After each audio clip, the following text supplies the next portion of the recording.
Police ने जब बुलाया और आप नहीं गए तो भारतीय न्याय संहिता का सेक्शन 208 आपको डायरेक्टली पनिश कर सकता है। चलिए इस कॉन्सेप्ट को 60 सेकेंड्स में समझते हैं।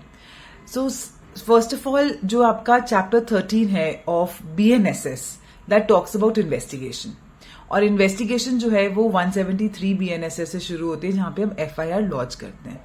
And after the FIR is launch तो SHO जो है वो मौके पे जाकर इन्वेस्टिगेट करता है, और इन्वेस्टिगेट करने के बाद जब आप सेक्शन 179 BNSS पे पहुंचते हैं तो हमें ये पता चलता है कि पुलिस ऑफिसर जो भी विटनेसेस हैं उनको पुलिस स्टेशन में ही will call all the witnesses जो कि उसको लगता है कि इंपॉर्टेंट है for the collection of the evidences at the investigation stage.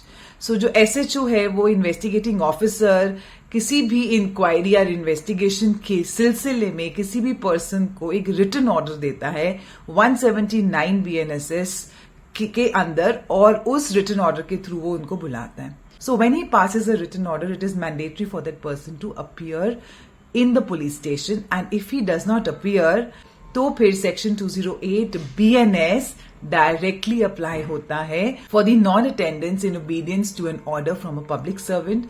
ये जो सेक्शन है उन लोगों को पनिश करता है जो डेलिबरेटली पुलिस के ऑर्डर्स को इग्नोर करते हैं। The punishment which is prescribed under 208 BNS is imprisonment up to 6 months और फाइन, और बोथ। सो यानी पुलिस का जो रिटन ऑर्डर है इग्नोर करना अब एक पनिशेबल ऑफेंस है, and the purpose is so that the investigation जो है वो स्मूथ चलनी चाहिए। पुलिस के सामने अपीयर ना होने से इन्वेस्टिगेशन डिले हो सकती है, और इसीलिए सेक्शन 208 BNS जो है वो एक डेटरेंट क्रिएट करता है, एक डेटरेंट का काम करता है for all those people who do not cooperate with the investigation. For more informative videos like these, you can subscribe to my YouTube channel, that is EG Law Academy. I'll see you in my next video. Thank you. God bless.